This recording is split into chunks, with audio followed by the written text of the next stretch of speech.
আমি শুধু একটি কথাই বলবো, ঢাকা রিপোর্টার্স ইউনিটি আজ থেকে 13 বছর আগে যখন আন্দোলন শুরু করে, তখন আমাদের সাংবাদিক নামধারী কিছু ভাই বন্ধুগণ টাকার বিনিময়ে আমাদের এই বিচার প্রক্রিয়াকে বাধাগ্রস্ত করেছে। এটুকু আমরা জেনেছি, আপনারা অনেকেই জানেন। আমার দৃঢ় বিশ্বাস, বর্তমান সরকার, যেহেতু এই সরকারের প্রতি জনগণের আস্থা আছে, আমি এটুকু বলবো, বিগত 13 বছরে যে সমস্ত স্বরাষ্ট্রমন্ত্রী আহ্বান দিয়েছিলেন যে 24 ঘন্টার মধ্যে সাগররুনি হত্যাকাণ্ডের বিচার হবে, 48 ঘন্টার মধ্যে হত্যার বিচার হবে, কিন্তু সেই হত্যার বিচার হয়নি। মূলত তাহলে আমি বলতে পারি অতীতের সকল স্বরাষ্ট্রমন্ত্রী কি ব্যর্থ ছিল? তাহলে বর্তমান সরকারের প্রতি আমার অনুরোধ, বর্তমান স্বরাষ্ট্র উপদেষ্টা, আপনাকে একটি কথা বলতে চাই, সাংবাদিকরা সবসময় ন্যায়ের কথা বলে, অন্যায়ের প্রতিবাদ করে, তাই কি আমাদেরকে হত্যার বিচার হবে না? আর কত বছর অপেক্ষা করব? একে একে 1 বছর 2 বছর নয়, আমরা 13টি বছর অপেক্ষা করেছি। আমাদের অপেক্ষার প্রহর যেন আর দীর্ঘায়িত না হয়। সংগ্রামী সাথী ও বন্ধুরা আমার, আপনারা জানেন ঢাকা রিপোর্টার্স ইউনিট ভূমিকা পালন করে।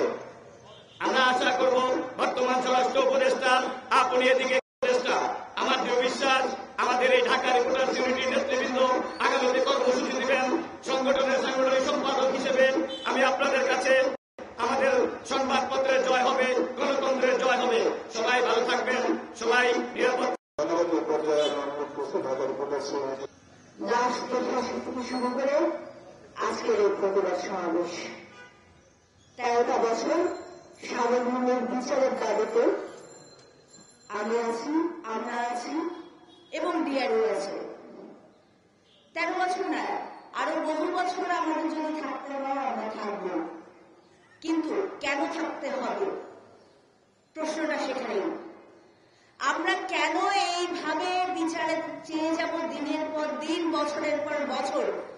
কোথায় সেই 48 ঘন্টা আর কোথায় সেই প্রণিধানযোগ্য অগ্রগতি? বিচার করবেন নাকি ছেড়ে দেন? র্যাবকে অনুরোধ জানাবো, বিচার করতে না পারলে করার দরকার নেই, আপনি ছেড়ে দেন, আপনি মার্চে ফিরে যান, আর সময় নেবেন না। এই যে মার্চের 2 তারিখ যে টাইমটা রয়েছে, আপনারা সেই সময়ের মধ্যে তদন্ত প্রতিবেদন দিতে পারলে দেন, না হলে ভাই মাফ করেন, ছেড়ে দেন, এই অত্যাচার করেন না।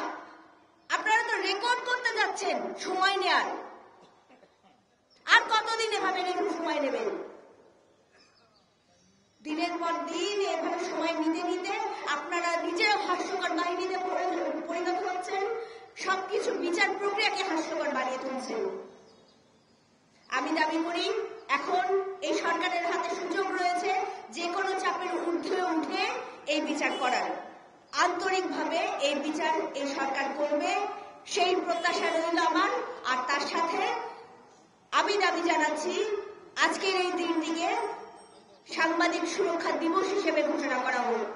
আমাদের সাগররুনির এই স্মৃতি, এই বিচারহীনতার 13 বছর সহ আরো যত বছর চলবে, সেই বিষয়টি যেন বারবার আমাদের দেশ, আমাদের মানুষ, আমাদের সরকারগুলো মনে রাখে, সেজন্য আজকের দিনটিকে সাংবাদিক সুরক্ষা দিবস ঘোষণা করা হোক।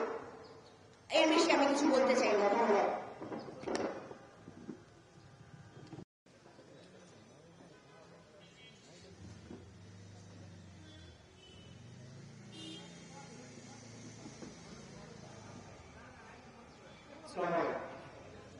একজন মাঠের সংবাদকর্মী হিসেবে যারা আমরা তার বাসায় গিয়েছি, তার বেডরুমের যে নৃশংস বিভৎস অবস্থা দেখেছি, তারা কোনোভাবেই আমরা মাঠ ছাড়ব না। সেই দীর্ঘ আন্দোলন কিন্তু আজ এত বছর গড়িয়েছে। সাগররুনি হত্যাকাণ্ড যে বিচারহীনতার একটি অন্যতম প্রকৃষ্ট উদাহরণ, সেটি কিন্তু প্রমাণ করেছে গত 15 বছরে। সেখানে বিভিন্ন রাজনৈতিক হামলা, রাজনৈতিক হত্যাকাণ্ডের বিচার হয়, কিন্তু আমরা রাজনৈতিক নেতা বলেন সব সময় সবার ক্ষোভ, সবার রাগ থাকে আমাদের সাংবাদিকদের সঙ্গে। কেন? আপনার অপরাধ, আপনার দুর্নীতি, আপনার অসম্মতির কথা তুলে ধরি, এটাই আমাদের বড় অপরাধ। না হলে আপনার সব রাজনৈতিক দল, সকল সরকার একই মত পথ ভুলে এক জায়গায়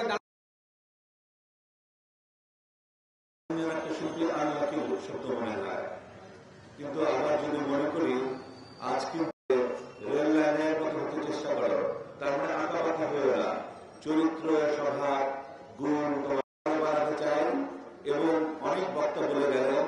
আমি আমার কথা বলবো যে আমরা এখানে আজকে দাঁড়িয়ে আছি অতীতের উপর।